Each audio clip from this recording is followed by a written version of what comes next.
Falcon's Rest is a bar and grill on Old Route 7. It is located where 3 counties intersect and is slightly outside the city limits. Rest, as it is known, is sometimes called a bar for cops because a significant number of customers are representatives of law enforcement agencies. As a place for a secret meeting, it would be last on most people's list, which puts it at the top of my list. I parked in the well-filled lot and headed towards the main entrance. As befits a cop bar, Rest is better equipped than most, with a large open bar area lined with tables for seating. On the last Friday of the month there were a lot of visitors here, but there was no big crowd. The situation was ideal for my meeting with Sergeant Devin Cross. There were enough witnesses here that the meeting did not seem secret. Upon entering, I was met with hostile looks from most of the visitors. I expected nothing less because the lawyer was suspected of murdering his unfaithful wife and her lover, a police detective. Of course, there was no verdict or indictment. It is difficult to do anything without evidence. The bodies were not found, and the lover's car disappeared along with the lovebirds. Nevertheless, I was considered guilty. The couple disappeared without a trace. I had a motive, and I was a seedy lawyer. Who needs evidence outside the courtroom? Devin arrived and didn't look too pleased with my choice of meeting place. He was a tall, well-built black man. He could be called a man of honor. He is here to repay a debt and thereby cleanse his soul of the guilt he bore for being indebted to a man of my reputation. I will be frank and say that I am what is called a dishonest or hardened lawyer who does not pretend to have the slightest moral character. I'm an unwitting accomplice in half a dozen organized crime cases. The day he walked into my office with a thick stack of foreclosure papers, poor Devin was going through a truly difficult time. Then Metropolitan Police Officer Devin Cross was the victim of predatory mortgage scam lenders, and in those early days of 2008, he and his wife and 4 children were to become just another sad, homeless man. He went through all the honest and quasi-honest lawyers without receiving any significant help. He turned to me out of pure desperation. To tell the truth, I don't know why I helped him. There was nothing special about it for me. He was an honest cop and a good man, loyal to his friends, but not someone I could take advantage of. He couldn't pay. Being honest, he told me about it right away. Internet scammers took his last dollars. The foreclosure was issued the next day. He just sat in my office, a big physically strong man, with tears in his eyes, and talked about his daughter, his little princess. She had cancer, and he didn't know how to tell her and her brothers that they were about to lose their home. To stop the sale, I filed for bankruptcy. Then asked some of my less scrupulous clients to visit a mortgage broker and get an admission that the documents used in the foreclosure were fraudulent. In other words, a mortgage fraudster, faced with 2 even more brutal criminals, was telling the truth for once. Then all it took was a bribe to the court, more than Deutsche Bank was willing to pay, to at least once achieve real justice. Why did I do all this? I still don't get it. But Devin Cross had a hard time living with the knowledge that his family's home had been saved by a scammer like me. You chose a strange place for the meeting, he said. Even a guy like me has a conscience. I couldn't let you get into trouble by helping me. And that's why you chose this place? He asked as Lottie, the barmaid, approached. She was dressed as usual, in a tight top that did not cover her stomach, and trousers that looked like they were painted on. She was a very beautiful girl who was not afraid to show off her assets. "What can I offer you, Bruce?" she asked me. She and I had a long relationship consisting of harmless flattery and excessive advice on my part. She had a small son and no man at home, and she made the mistake of choosing sex appeal over reliability. I saw Lottie tense. Everyone said I was guilty. Accordingly, I must be guilty, and therefore anyone associated with me will suffer. However, I noticed that Lottie came to the table when she could have had someone else serve me. Lottie was a good friend. As it turned out, I had more people like her than I thought. I didn't want them to get hurt because of their loyalty. I needed to do something to get my life back and reassure people that they could relax around me. In turn, Devin Cross gave me a lifeline, but I needed more. "Bring us 2 Boston beers, Lottie," I said. "I must admit that you have courage, counselor. Go to a place where Paul Marino's friends and work buddies were gathered. Devin said, Paul Moreno is the same bastard who seduced my wife and got me into shit. On the night of March 17th, St. Patrick's Day, he, his Ford GT and my wife disappeared. And the night before storms alternated, flooding 3 counties around Schoharie Creek. In any western state this body of water would be called a river, but here it was mistakenly called a stream. This tempting name led to great suffering.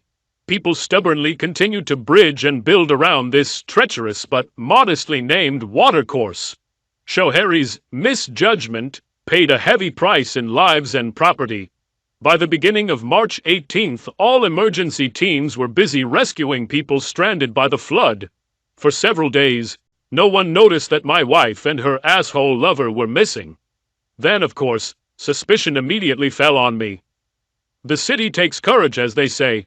I told Devin, and we chatted about nothing while he prepared for what he came for. I waited for 2 beers, and then said, just say what you want, and I'll do the rest myself. Trust me, and no one will ever believe that the tip came from you. Then he leaned over and whispered, there is a warrant, and on Sunday at 6 in the morning, they will raid your home and office. I pushed the chair and jumped up so that he fell, and then shouted, listen, when I need advice, I won't ask some pig from the subway about it, and she would be a better friend than you. I repeat for the last time, I don't know what happened to my wife. I ran out, leaving behind a rather confused Devin, but he was a smart guy and realized that everyone would believe the worst about him. He'll be seen as an ambitious cop, looking to get ahead by exploiting our relationship. My confession would be a feather in any cop's cap.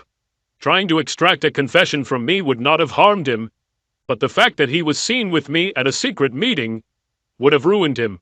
In this case, everything was so public that no one would believe that he warned me. As I walked out of Falcon Rest, I sighed. I alone am to blame for the fact that everything has reached such a deplorable state. I let my heart get the better of my head. Now I have to work my ass off to get out of the mess that we call justice in this country. Still, the words from my late wife's diary haunted me. They were a swarm of killer bees, stinging my heart until all the blood was drained. In the diary of Elena Gray, Mrs. Bruce Gray, the entry for the 1st of October read, today, I saw him again. He is very tall and handsome, with wavy black hair. Jenny says she knows him.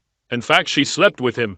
He's a police officer, which means he's keeping an eye on me for something to do with Bruce. It's hard to believe that such an ordinary person as Bruce could arouse such suspicion in others, but I think it has to do with the fact that he is a lawyer for such high-profile criminals. After all, the people he deals with are much more interesting than poor Bruce. Don't get me wrong, I love him very much. He is a teddy bear. The kind of man you feel safe with. And why people think he's dangerous, I'll never know. Jenny says the cop watching me is very talented. His name is Paul Moreno. Jenny had been dating him for the past 6 months. Her husband Bob is a clone of my Bruce, except he has a boring real estate practice instead of some black hat criminal lawyer. You can't blame Jenny for giving in to the police officer's persuasion. After all, the temptation is so great. After 7 years of marriage and 2 children, she's looking for a little thrill, or so she says.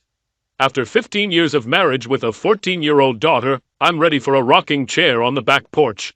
Women like me simply don't attract the attention of young guys. This makes me feel so old. October 15th. Bruce is away again. I swear this man is moving out of town more and more often. If it had been anyone else, I would have suspected infidelity, but this man is as faithful as a spaniel, and almost as exciting. Today, I signed up for the gym. Jenny persuaded me. She's into fitness and needs a partner. I'm not in such bad shape, not like Bruce suffering from a midlife crisis, but Jenny needs a partner and I could use some physical tone. I increased my morning run from 1 to 2 miles, but I need to work on my stomach and butt. I feel empty nest anxiety. Maybe getting in shape will help. And why did I let my 14-year-old girl talk me into sending her to this boarding school? I swear, Rachel is just like my mother, all feminine ambitions, no concern for others. My mom still makes fun of my career choice, but I believe that helping others is the highest calling that anyone can aspire to. Being a social worker can often be frustrating, but on those rare days when you realize you have helped someone else change their life, there is no greater reward. On the other hand, Rachel may be trying to avoid the stigma of Bruce's profession. People say such cruel things. A teenage girl can be very sensitive. It might be better for everyone if Rachel leaves, but the mother can't help but miss her child. I saw him again today. God, how beautiful he is. He was at my gym. What a stud he is. He was wearing such a tight suit. You could see the sculpt of his abdominal muscles, but I tried not to look at the bulge in his shorts. It can't be all about her. Why he keeps following me, I will never know. But Paul Moreno is certainly easy on the eyes. 17th of October. Today I saw Paul Moreno at the gym again. He caught me looking at him, but all he did was hold eye contact until I was forced to look away. Jenny says he must be interested in me, but I can't figure out why unless it has something to do with Bruce. I took a glass of wine, then leaned my back against the head of the bed. I tried to give free rein to my imagination, but it kept coming back to Paul, his hard, muscular body and enormous dignity. I tried not to think about him. It seemed so disloyal to Bruce. But this is just a harmless fantasy. There's nothing wrong with fantasies, right? 2nd of November. Today I went to vote, but it doesn't matter. As I left the polling station, I saw Paul again. He didn't try to hide. Hasn't followed me for a while, but has been back in the last few days. He even said hello to me. I stopped and spoke to him. Are you back to spying on me again? I asked. Well, that's my job and my excuse. An excuse? What would you say if I were just following you? Why do you need this? Have you looked in the mirror lately? Oh wait, I am the mother of a teenager. That doesn't stop you from being a sexy mother who gets all the young guys. Stop. I'm an old woman. Yes, you, unfortunately, are a mother, but not old, just sexually mature. Then I saw an acquaintance and interrupted the conversation. I can't believe he's flirting with me like that. Of course, after visiting the gym, I lost 5 kilograms and tightened my butt. But still, such a young, hot guy was interested in me. It is certainly worth continuing in the hall. At first, I was intimidated by all these young girls with their strong bodies. But if I find a personal trainer and work out, it will pay off. Bruce noticed, of course. 24 roses just arrived. When I called and asked why, he simply said he wanted to send them to his beautiful wife. What can you say about such a man? I love him so much. I may be flirting with a handsome young man, but I will not betray my loving husband. Jake, I said as soon as he picked up the phone. God. Do you know what time it is, counselor? I've been calling you since about 9. I was at work, Jake Trumbull answered. Well, I have a new job for you. Can't she wait? No, the highest urgency. So what? By sunrise on Sunday, I need a 100% black bedspread in my residence and office. This Sunday, yes, exactly this. It requires at least 72 hours. And you give me at best 24. Sorry, I was just informed that I need it. Well, it will cost you well. How many? 35, Jake said. After all the business I gave you, this is a special price. For anyone else it would be 50.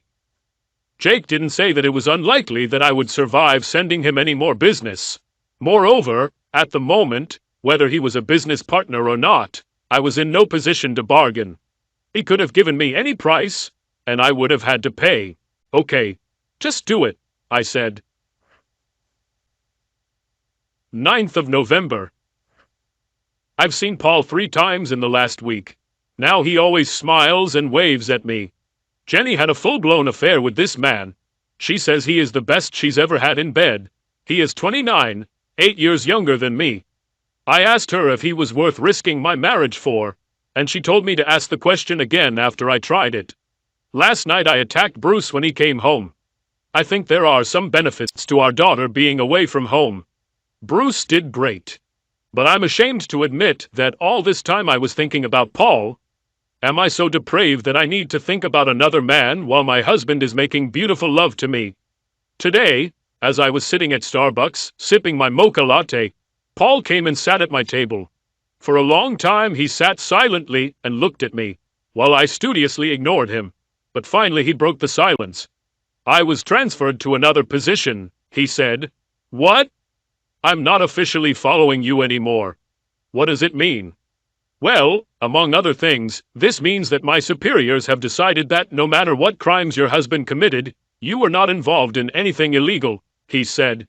Then he reached across the table to cover mine with his and said, but it also means that now I can tell you how much I like you. I wish we could get to know each other better. You know I'm married, so what does it mean to get to know me better? He reached out his other hand and took mine between his. This means that you, a beautiful woman, are married to a man who is not able to satisfy you. You deserve to experience love the way it should be between a man and a woman. What about Jenny? I heard that everything is fine with you. What Jenny and I had was purely sexual. She is not satisfied sexually in her marriage, but I am looking for something more. Besides, you can't believe that any man would choose Jenny over you, he said with a smile. As I already said, I am married. I have never cheated on my husband. Can he say the same thing? You saw my husband. What do you think? I think we both know you deserve better. With that I stood up, leaving most of my latte unfinished. I needed to get out of there. This man had such an influence on me that I felt uneasy. December 1st. I hadn't seen Paul since he ran into me in the cafe, and I began to fear, and at the same time take comfort in the fact that we might not see each other again. I regretted it. His attention was amazing to my ego, and I had to admit that I desired him on a purely physical level. Moreover, I have never been with any man other than my husband. I admit, I was curious to know what another man would be like, especially one so gifted and such a skilled lover. After work, I walked to my car in the Department of Human Services parking lot. I was more than a little late, delayed by paperwork. The area was well lit, but empty. When I walked to the car, I had a clear feeling that someone was watching me. I leaned over to open the door, and suddenly he was next to me. I jumped back in fear. Paul, you almost scared me to death. Are you stalking me now?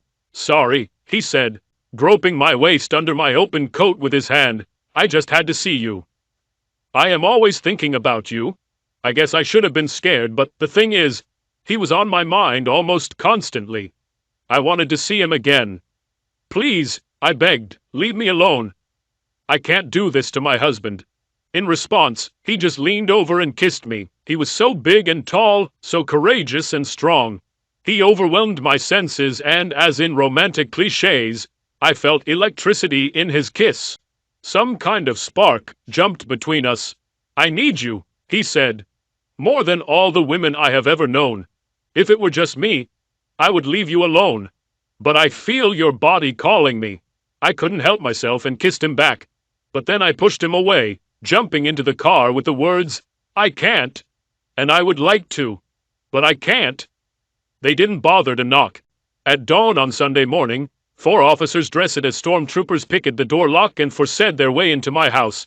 I think they assumed they would find me asleep. I was up in the kitchen preparing what the travel brochures call a full English breakfast. Of course, I substituted smoked fish for the salmon, but I found a specialty store that sold kidney pie. I was just scrambling eggs in a large frying pan when the first stormtrooper burst into the kitchen. I hope you like scrambled eggs, I said, but he grabbed me and pushed me out of the house. I was kept in a police van while my house was torn apart. They did the obvious. They tore up the carpeting and dug up the flower beds. I was glad I chose mostly wood floors. They lifted a few boards, but left the upper floors mostly untouched. The basement was destroyed. What I didn't like the most was that they broke into the trunk of my car. It seemed like pure malice, as I had left the keys in the ignition. But destruction seemed to be the order of the day. For all that, they weren't that bad. After the destruction of my home stopped, several officers with whom I had become friendly over the years invited me to lunch at Denny's. Where are you taking the dead bodies, Bruce? They asked, as I ate what the menu called a big breakfast, which turned out to be a decided disappointment after the meal I had planned. As far as I can tell, there are no corpses. Come on, they disappeared in March. It's October now. Do you think it will rain today? It was very dry after those spring and summer storms. With my flower beds gone, I'll have to replant the bulbs if I want flowers this spring. But still, I'm better off than all those people around Schoharie Creek, I said, referring to the flood at the creek. My interlocutors at Denny's paid no attention to the flood victims or the flowers. They were only interested in one thing. They desperately wanted my confession because ultimately, they had virtually no evidence. The problem was that I knew that this condition could change as quickly as a flooded stream. If I were you, I wouldn't expect to see spring flowers. But it will be easier for you if you help us. We know you had a good reason for what you did. Maybe you've just lost your head. Stop being a lawyer for once and become a man. Take responsibility and we can help you. No, I don't think it will rain. It looks like there will be a drought after the rain. I'll stop by Lowe's for some light bulbs. Okay, have it your way, lawyer. But in this state, cop killers get fried. You should think about this carefully. 9th of December, I had a hell of a day. We got a call early. 5 children need protection. I don't usually work for Child Protective Services. However, we are currently in a busy season and time of year when we are short-staffed. With a bad flu season and people needing time off for the holidays, we had to be flexible. However, 5 children under the age of 7 needing emergency care is a bad day. All of them were injured. They had just seen their mother beaten almost to death by the man they called father. He was only a blood relative to 2, but still, he was the one they relied on for protection. And he betrayed them. I didn't want to separate them or put them in a county center for Christmas. But what could be done? Around noon, I found a couple in their 60s who had raised their own children and were still in excellent physical shape. Both were recent retirees suffering from a loss of purpose in their lives. The wife was a nurse and the husband was a traffic engineer. By 4 o'clock, we had temporarily placed the children and created a support system for the new foster parents. I was feeling pretty good when the state police called and said they were unhappy with the placement of the children. It was the same old nonsense you always get from the state. The welfare of children is not as important as whatever interpretation of the rules they decide to accept as truth.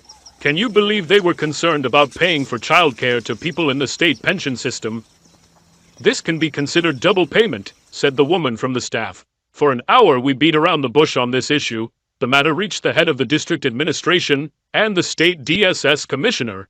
At that moment, when I already thought that the matter would not work out, I received a call from potential adoptive parents. When will the children arrive? The woman asked. We have everything ready. Both my daughters are here to help. Well, you see, the state is worried that payments for foster children will not be allowed because you receive a state pension, I said. What was said next was said in genuine anger.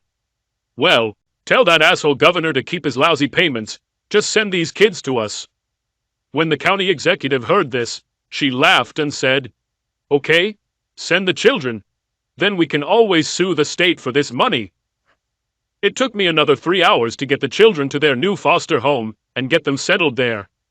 When I was able to go home, it was already almost 8, and I arrived there around 9. The first thing I did was take a hot shower. I was wondering if I should call Bruce. Sometimes when I call him, we can talk for hours, but other times he is clearly pressed for time. I got the impression that his clients can be quite demanding. Usually I try to wait for his call, but today I just needed to tell someone about my day. I was wearing a terry robe and was just about to call Bruce when the doorbell rang. I pulled my robe tighter and headed towards the door. I opened it on a chain. Paul stood there looking so cute and a little guilty. Can I come in? He asked. I don't think that's a good idea, I replied. I know that your husband left the city again. You're all alone. All I ask is that you stop by and chat, maybe have a cup of coffee and talk. I can't, I said. You can trust me, he said. It's not you I don't trust. For yourself. Please give me a few minuties. I don't know why, but I let him in. She made us coffee and sat down with him on the opposite end of our large sofa from him. Sitting, I lowered the hem of my robe. It was a loose garment, but too short to be comfortable in such a situation. Relax, he said. I'm not here to take advantage of you. I'm here as a friend. I heard you had a hell of a day. Yes, I answered, and we continued to discuss my day, and this relaxed me. I told myself that there was nothing wrong with two acquaintances sitting and drinking. We actually switched from coffee to wine and had frozen pizza for dinner. It was probably already close to midnight when he said what he probably came for. Elaine, I will always be your friend. But you should know that I feel a passion for you that I can only call love. At these words, I shuddered nervously. Please, he said, let me finish. Now your husband is in New York, where he meets with representatives of organized crime and their personal anti-surveillance expert. They plan how to defeat the government's wiretapping program. These are evil people, and he helps them escape justice. Stop it! I won't listen to this. This is unfair. Bruce isn't here to defend himself. You are very faithful, but is it fair to you to be associated with such a person? By following and loving you, I have learned what a wonderful and caring woman you are. Your life is about helping others. You are a saint who married the devil, but I want you to know that I will always be there for you, no matter what. As the evening progressed, we moved closer and closer to each other on the couch as we talked. Before I knew it, his hand slid into my robe and we started kissing. I knew it was wrong. But as his hands caressed my naked flesh and his lips pressed against mine, I knew I couldn't hold back. We both knew where this was going, but it was like a freight train that didn't want to stop. I was helpless, and then I heard the phone ringing. He must have been calling for quite some time. Suddenly this fact seemed to click, as did who was calling. Bruce, I said, breaking away from Paul's grip. Bruce was on the phone. Just checking, he said. Sorry, I probably woke you up. I lost track of time. I pulled myself together to answer and try to speak normally.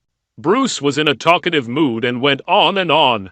As Bruce spoke, I saw Paul on the couch growing increasingly impatient. Finally, Paul smiled sadly at me and quietly left. Bruce's call saved me from irreparably damaging my marriage. But did I want to be saved? Paul's touch still burned me. He made me feel a passion that no man had ever aroused in me. The DA's conference room had a bleak, last-century look, as if it had not changed a bit in the last 20 years, which in all likelihood it had. Chloe Marshall was the daughter of a former state senator, a man who avoided prosecution and retired with enough power to get his daughter into the DA's office. From the DA's point of view, she was no better or worse than the rest of the miserable people, oppressed, poor, and defenseless, and complaining that the rich could hire lawyers. "Where is your gun, Mr. Gray?" she asked. "We didn't find him while searching your house." "Kun," I asked. "Smith and Wesson, 44, Magnum registered to you. Has he disappeared? You know that, yes?" "Sorry, I'm hearing this for the first time. It was kept in the top drawer of my bedroom nightstand. Is he really missing?" "Everything will go easier if we are honest with each other," she said. "Okay, begin. What evidence did your officers allegedly recover from my house?" "Everything has its time," she said. "Well, then I will answer your questions in due time," I said, standing up. "In that case," she said, handing me a notice of my right to appear before a grand jury. The real purpose of the meeting was this notification. I had no intention of coming here. The conclusion is obvious. I should be charged with 2 counts of murder. In truth, the DA had no choice. They broke into my wife's desk and took her diary. They knew the whole sad story of her betrayal. Of course, in the minds of women like Chloe, it reads as a love story with a tragic ending. My opinion was somewhat different. As for the table, it was a shame. It was a narrow little desk, an antique from the late colonial period. It stood in the cellar's window for almost a year. We were newlyweds, and our daughter Rachel was just learning to walk. Elaine attended Knight College to obtain a master's degree in social work. I was a poor new lawyer, but I loved my wife and knew how much she wanted that desk. Every time we passed a storefront, she would stop to look at it. I saved every penny I could get my hands on. But when I went to buy it for our anniversary, it was no longer in the window. With a sinking heart, I entered the store and asked for the small desk that stood in the window. The girl behind the counter looked puzzled, but when she asked the manager, he said he was stationed in the back of the store. When he was delivered to our small apartment, Elaine was overjoyed. Over the years I watched her sitting at that table and thought how lucky I was to have her as my wife. Love is a funny thing. I decided it was all about these little moments. My wife's joy over a little antique table, my daughter's first steps, moving into our first home, and my wife's pride in earning her master's degree. If you add all these moments together, you get what is called love. They opened the desk drawers and found a diary. I suppose I could leave the drawers unlocked, but then they might not notice their contents. Locking the drawers gave it significance, and I needed them to take the diary. However, hacking the table hurt me. Perhaps it reminded me that Elaine was truly lost to me. The diary had the desired effect. Its contents soon leaked out. The pressure on the district attorney increased. Now they had proof, and the public knew about the love plot. The unfaithful wife and her companion turned into Romeo and Juliet. 2nd of January, I can't do this, right? Jenny just laughs at my indecisiveness. What is wrong with you? Your husband left town. You come to his apartment and no one knows anything. It's still so simple. How can I meet Bruce again? I don't care what people say about him. He was always kind to me. What will I say if he finds out? Blame him for leaving you alone so often. He actually doesn't go away very often, and when we're together, well, it's a good marriage. Paul just makes me feel something I've never felt before. Like I said, Bruce won't find out, and if he does, just do what I did with my Bob. And what did you do? Do you remember the day we came here and he looked so upset? Yes, I remember. At some point he asked if he could lie down in the bedroom. He looked almost sick. Well, that's how he found out that I slept with Paul. And I told him everything, and that I still loved him. I told him there was nothing he could do about it, that a man like Paul knew how to treat women. I think he wanted to kill this man, but physically he couldn't do it. You're lucky he doesn't have a gun, I said. Moreover, I can't imagine Bruce seeing things the way Bob did. Somehow I think Bruce will do something, but Jenny assured me I was wrong. We discussed how much Bruce loved me, and should have understood everything, just like Bob. I've seen Paul 6 times in the last 3 weeks. We were never alone, but I saw him here and there. He could be watching me or Bruce. My husband was at home and was very attentive. We made love almost every evening because I was very excited, but there was no use in lying to myself about it. I may have been in bed with my husband, but I was thinking about Paul. Paul gave me a note today. It contained the address, date, and time. I am sure that this is the address of his apartment, and the date is the day when Bruce will be in New York.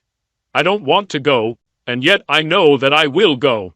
I tell myself, I'll go, just to ask him to stop bothering me. January 15th. Oh God, what have I done? I spent the afternoon at Paul's apartment. Everything started well. I told him that nothing could happen between us, that I couldn't betray my husband. But then he kissed me, and everything flew out of my head except how much I wanted him. He pulled me into his bedroom and began to sensually undress me. He unbuttoned my blouse and pulled it off my shoulders. Then he ran his hands down my arms. He pulled my hands behind my back and kissed me deeply. As his tongue entered my mouth, he deftly unclasped my bra and let it fall to the floor along with my blouse. Then he picked me up and carried me to his bed. There he took off the last remnants of my clothes. His lips burned my flesh. What power this man had over me! He was still fully dressed at the time, but in the blink of an eye he took off his clothes, and I saw his magnificent body. He had incredible stamina, and recovered quickly. We made passionate love all afternoon and into the evening. I left with tears in my eyes, thinking that this would never happen again, but none of us believed that this was the end. Walking out his front door, I knew I would definitely return. Chloe's speech to the jury was much cooler than her usual speech, which is to say, it was good and almost certainly the work of a literary black. Her boss was sitting there with her. Prosecutor Silva Marks wasn't going to let her subordinate get all the glory, but she wasn't stupid enough to think about doing the job herself. I defended myself. Presiding Judge Bascom warned that a lawyer who defends himself has a fool for his client. I replied that this was better than having a fool as a lawyer. Bascom was going to do everything possible to ensure that justice prevailed in the form of my conviction. He will bend over backwards to help a lame prosecution, and in his jury instructions he will transform the concept of reasonable doubt into something more consistent with the concept of guilty until proven innocent. For my part, I was only worried about someone noticing that I had an ace up my sleeve and was just waiting for the moment to play it. I had the truth on my side, but they had a romantic Romeo and Juliet story. A police officer and my wife, a social worker, were lovers. I was the villain in this story, whether I was guilty or not. Life is not fair, and justice is rarely found in the courtroom. Sergeant McVeigh, did you open the trunk of the defendant's car? Chloe asked her first witness. Yes, the car immediately aroused my suspicions. It was an old brown Toyota Camry. It's not the kind of a car you'd expect to see in an expensive lawyer's car, but it's very discreet and has plenty of boot space.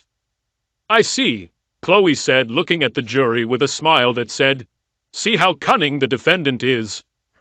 What, if anything, did you find in the trunk? Chloe asked. It appeared to have been recently cleaned, but we were able to locate hairs and fibers that matched both Officer Paul Moreno and Elaine Gray. So their bodies could have been placed in the trunk? I protest, this is a speculative question, I said. No, the witness is an expert, and he has simply asked for his opinion. The challenge is overruled and the witness can answer. Judge Bascom said. That's how things went. Sergeant McVeigh was pleased to explain to the jury how he believed I transported and disposed of the bodies of my wife and her lover. On cross-examination I asked, Sergeant, if the bodies were transported in the Camry, then what happened to the bright blue Ford Mustang Shelby 500 GT? I don't quite understand what you mean. Machine Paula Moreno.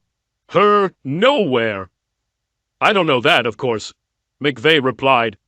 But you know for sure that his car is missing, and this car is not one of those that has nothing special, I said, addressing the jury more than McVeigh. Yes, Paula's machine failed. I'm going back to the Camry. You broke in, but tell me why you didn't use the keys in the ignition. Perhaps we didn't notice them. Indeed. But didn't you use them to open the trunk? McVeigh looked stunned for a second, but before he could respond, Chloe rose to her feet, protesting. The question is controversial, and involves facts that are not supported by evidence. Of course, she was convinced that there was no point in reporting the facts. She followed McVeigh to the stand with senior investigator Kim Eng. He told a story about how he tore off the carpet in the basement and found traces of blood under it. Were you able to identify this blood by group or DNA? Asked solemnly Chloe. No, she was too decomposed. There was a strong smell of bleach in the basement, which is why I suspected we would find traces of blood there. Bleach is often used to remove bloodstains. When the right of interrogation passed to me, I only had a few questions. Investigator, there was a laundry room in the basement, wasn't it? Yes. You expect to find bleach in the laundry room, don't you? Cannot say. I guess it depends on the personal preference of the person doing the laundry. The 7 women on the jury didn't quite agree with Mr. Eng, but now it was time for the real show, which began with reading my wife's diary. 16th of January. I feel guilty and in the clouds at the same time. I can't stop thinking about Paul, about his gorgeous body and how he makes me feel. And at the same time, I feel so guilty towards Bruce. For the first time, I want to believe all the terrible things people say about him. But I know it's not true. Bruce always showed his love for me, and I repaid him with the most terrible betrayal. Somehow I feel like my terrible sin is about to come to light, and Bruce, looking at me, will understand what I did to him. To us. The table I'm writing this on was a gift from Bruce. It was purchased at a time when we had little money. This is a real antique. I saw it in the window, but I knew there was no way we could afford it. I was partly to blame for our poverty. I really wanted to have a child, but we only got married recently and couldn't think about children yet. Bruce just started working. I was still in graduate school. Despite our poverty, I stopped taking birth control. It was supposed to be a mutual decision, but I took it upon myself. Bruce never judged me. He expressed nothing but joy about my pregnancy.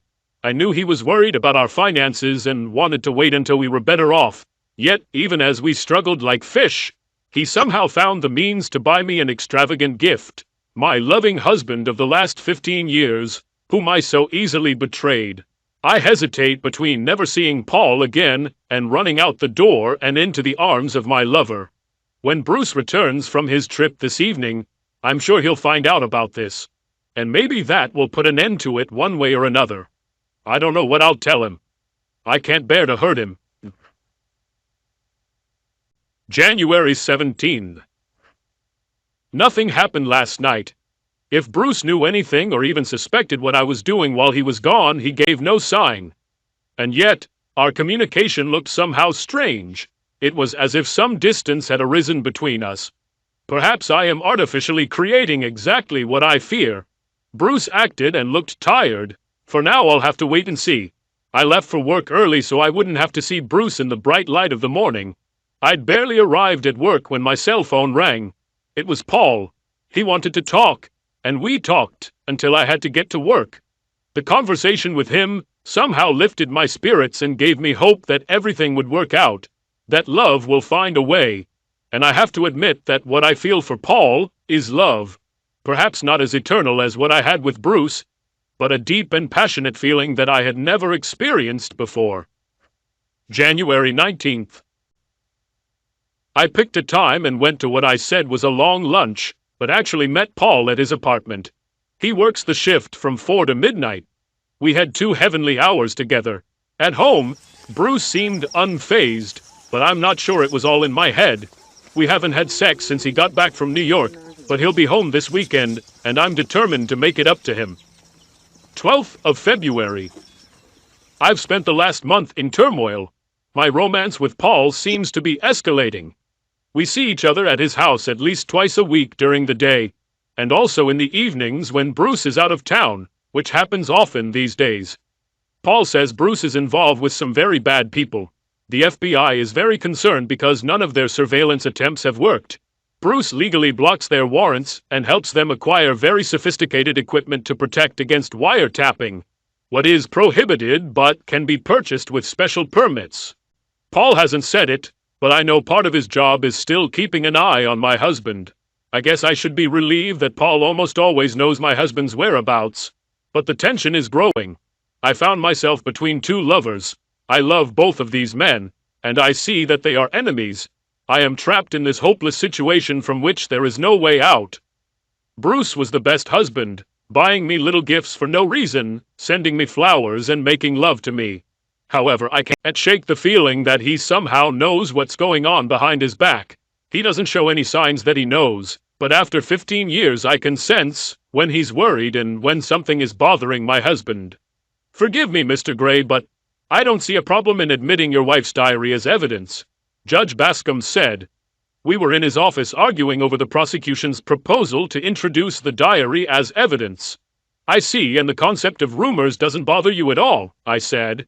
There was no doubt that Elaine's diary was an out-of-court statement that was accepted as truth.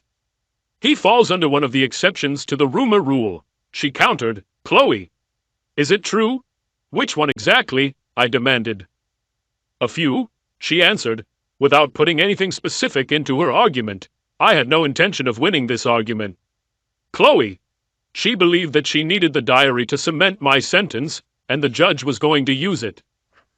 The diary is in action. If I'm wrong, you can argue it in the appeal court, the judge said. On appeal, the prosecution will argue that admitting the diary was a harmless mistake.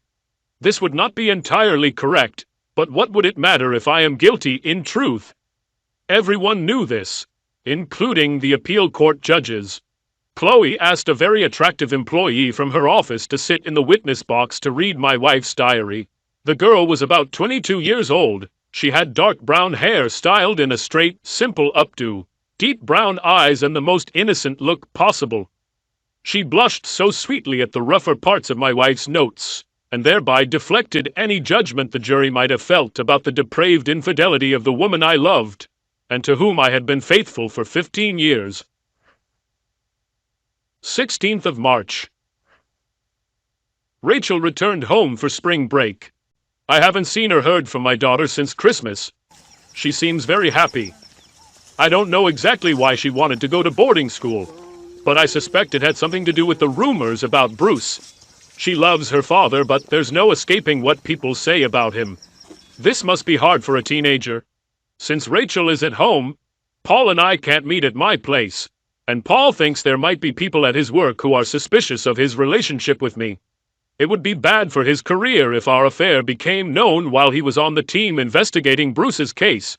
Paul plans to ask for a transfer, wants me to leave Bruce.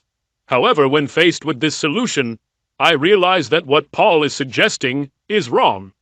Moreover, what I'm doing to Paul is wrong. My novel is wrong on many levels. When I saw Rachel, I realized that first and foremost, I was her mother and Bruce's wife. Neither did anything worthy of the pain that running away with Paul would cause. The pain I will cause to my family is far greater than the pain I will feel from losing Paul. I think I'm coming to my senses. This passion that took possession of me clouded my senses. I need to come to my senses and do what I have to do to end things with Paul. I made up my mind. When I see Paul tomorrow, I'll put an end to this. I know it will hurt him, but he will get through it. I know for sure that he will not lack communication. Jenny is just biding her time. She is a young and beautiful woman with a husband who has no choice but to put up with her infatuation with Paul. A man like Bob can't do anything to a man like Paul. Everyone, as usual, believes that Bruce is not that kind of man at all. Would Bruce hurt Paul if he found out? I don't believe Bruce would ever hurt me. But could I be wrong? Horrible things people say about Bruce. They can't be true. I've known him all these years. I've loved him all these years. And I still doubt it. Paul is convinced that my husband may be dangerous and fears for my safety. I just can't bring myself to believe that Bruce would hurt anyone. When I look at Bruce, I see the dear sweet man I married. A loving father to our daughter. A man who, throughout our years of marriage, always put Rachel and me first. When I see Paul tomorrow, I have to break up with him. It will hurt, but I have to do the right thing. I called Jenny and said that the day after tomorrow, she might want to call Paul and console him. The pretty and young paralegal finished reading the last entry in my wife's diary. The prosecution hoped to portray me as a cruel, evil husband trying to come between lovers, but I don't think Elaine's diary was like that. In the end, my wife chose her home over the womanizer who was stalking her. Paul Moreno was a home wrecker. He knew Elaine was happily married, but he still pursued her. Perhaps he completely believed all the vile stories that law enforcement officers told about me. Perhaps he was trying to save the woman he fell in love with. In reality, the lovers waited too long and met a terrible fate. There are a lot of ifs in a situation like this. If Elaine had confessed to me, or if they had ended the relationship sooner, who knows what might have happened. This was not my immediate problem.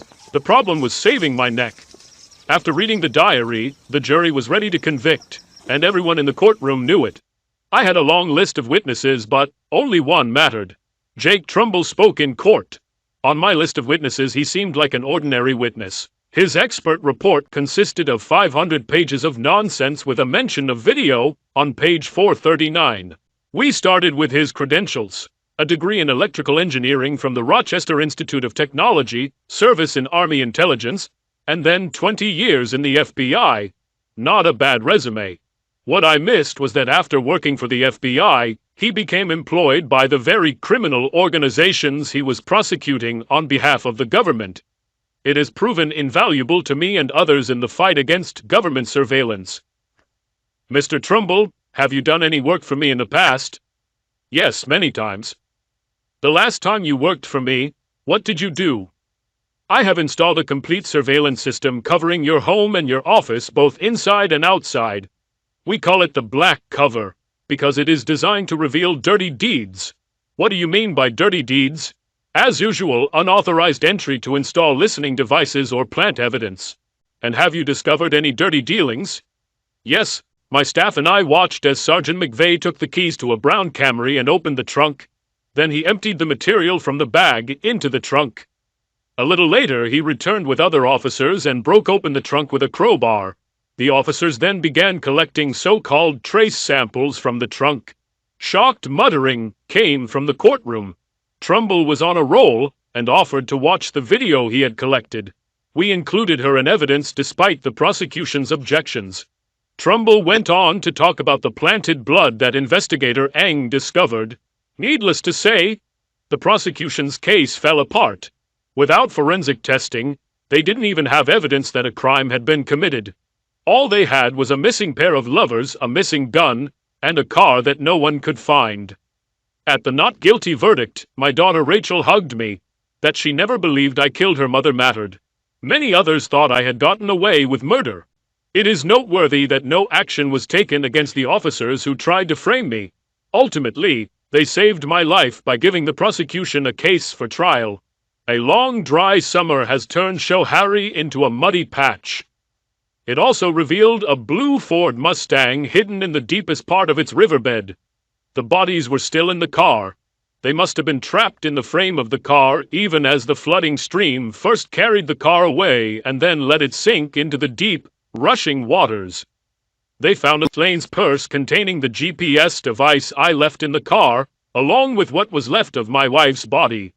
She was right. I was more than suspicious. I collected evidence of her infidelity. I loved her, and she hurt me deeply.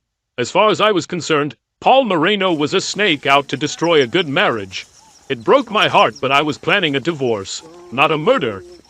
However, the police would never believe it. My wife and her lover were dead. Even if I was a saint, they would still hold me responsible. But I was far from a saint. Elaine lay beneath her lover. It was obvious that neither of them was fully clothed at the time of death. An autopsy revealed that they had both been shot, but it turned out that the intended victim was Paul Moreno. The bullets passed through his body and hit Elaine. This double murder was the result of such a powerful weapon. A Smith & Wesson .44 was found on the floor of the Mustang. It was my gun, the same one that disappeared. If the police and prosecutor had just waited, they wouldn't have had to plant evidence. The diary forced them to act. It was the story of lovers separated by a cruel and dishonest lawyer husband that forced the prosecutor to act prematurely. Public opinion pushed the police towards the usual litigiousness. I was set up, but skill and luck saved me. As a lawyer, I was proud of my work, while law enforcement lamented the system being manipulated by unscrupulous lawyers. Lottie put down her beer and gave me a winning smile. Then she put her hand on my shoulder and squeezed it as a sign of support. She didn't need to say that she supported me, she showed it herself. We were at Chambers, a bar in town. Lottie changed jobs, and I followed her out of loyalty. Overall, Chambers was a much nicer place for me to have a drink than Falcon's Rest. The police would never forgive me for beating them, and the visitors here felt a certain sympathy for the loser. Poor downtrodden lawyer with a ruined reputation. This opinion was completely wrong. The clients I needed to attract viewed my acquittal on a charge of which I was so obviously guilty as the ultimate testament to my skill as a lawyer. As a result of all this seemingly negative publicity, I was forced to increase my hourly rate and hire a pretty young employee to cope with the increased demand. Without being tainted by this strange case, I looked like an anti-hero. Poor Chloe, on the other hand, was forced to leave the prosecutor's office, becoming a scapegoat for failure. My drinking buddy drank half of his Sam Adams in one gulp. Relax, Bob. There's no rush. I don't have a wife at home, and yours is not worth coming home, I said. Bob frowned slightly. I think he finally realized that some women, regardless of their physical attractiveness, are not worth bothering with, and his Jenny certainly fell into that category. Sorry about, he began, but clearly couldn't bring himself to continue. Please, I said. I didn't ask you for an apology. Of course you must understand that, in these circumstances, this does not make sense. But I didn't want Elaine to get hurt, he pleaded. Of course not. It was a pure coincidence. A person like you is not familiar with weapons. You couldn't have known that the bullets would go through Officer Moreno's body and into the woman he was having sex with, I countered. This was all that poor Bob needed. Exactly. His seats were positioned so that they lowered down like a bed. You couldn't even see who was underneath him, and I was so upset. I was beside myself after Jenny said she would date him again. That's right, you were kind of unconscious, only vaguely aware of what you were doing, but tell me, did you wipe my gun for fingerprints before you planted it? I asked. Maybe yes, I didn't think well. I stole it earlier, and my intention was to warn him. It was your gun, because I knew you kept it in your bedroom for protection. Elaine was very happy to let me lie down when I said I wasn't feeling well. It was easy to find your gun. You didn't hide it. I think a man like you needs such protection. Actually, it was a gift from a client. I put it in the bedroom to protect Elaine on the nights I wasn't home. He nodded solemnly, and I wondered if he caught the irony of the situation. She told me that she would meet with him again. Exactly. Paul will need some friendly reassurance, she said. I couldn't just do nothing. I went to his house to warn him that I would not tolerate this. His car was gone. I rang the doorbell, but there was no answer. I'm afraid I came to the wrong conclusion. A reasonable mistake under the circumstances. I intervened. I knew where he took his mistresses in that disgusting car of his.